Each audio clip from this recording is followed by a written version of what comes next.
Hey, what's up? This is Khushbu with another question of trigonometry. This is question number 5, exercise 8.4, page number 194. This is part number 9. The question is, to get the following identities where the angles involved are acute angles for which the expressions are defined. So, cosec A minus sin A, secant A minus cos A is equal to 1 by tan A plus cot A we have to do. So, सबसे पहले इसको हमें tan और cot में लाना है. cosec को हम क्या लिख सकते हैं? cosec A इक्वल होता है 1 अपॉन sin A की minus sin A. secant A को हम लिख सकते हैं 1 by cos A minus cos A. So, this is LHS. So, 1 by sin A, इसके कौन में 1 है, यहाँ कौन में 1 है. So, इसका LCM लेंगे तो sin A, this is 1 minus sin square A. Same ways यहाँ पर LCM आएगा cos A. So, cos A से डिवाइड होगा means 1, 1 से मल्टीप्लाई होगा means 1 माइनस cos A को 1 से डिवाइड किया तो cos A से मल्टीप्लाई हुआ तो आएगा cos square A.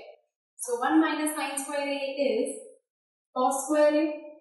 बिकॉज हमारे पास आइडेंटिटी होती है sin square A plus cos square A equals to 1.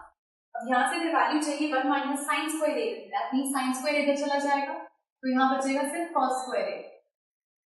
तो यहाँ आ जाएगा cos square A upon sin A into 1 minus cos square A. अगर वहां से वैल्यू निकालते 1 माइनस cos square A की तो आता sin square A. sin square A by cos A. So, एक sin से एक sin कैंसिल, एक cos से एक cos कैंसिल. तो हमारे पास बच गया cos A into sin A. cos A sin A. अब इसको फर्दर सिंप्लीफाई नहीं कर सकते. So what we will do is हम इसका RHS सॉल्व करेंगे. So right hand side solve करके राइट हैंड साइड पे दिया हुआ है 1 upon tan A plus cot A. अब 1 upon tan A plus cot A, 1 upon tan A को लिख सकते हैं sin A by cos A, cot A को लिख सकते हैं cos A by sin A. So इसका एलसीएम लेंगे नीचे डिनोमिनेटर का तो आएगा sin A cos A. sin A cos A को अगर आपने cos A से डिवाइड करा तो cos A कैंसिल हो जाएगा, बचेगा sin A. ये sin A से मल्टीप्लाई होगा तो आएगा sin square A plus sin A cos A को आपने sin A से डिवाइड किया तो आपके पास बचा cos A. ये cos A से मल्टीप्लाई होगा तो आएगा cos square A. So ये डिनोमिनेटर में था इसके. तो sin square A plus cos square A होता है 1. तो ये आ गया 1 upon 1 sin A cos A.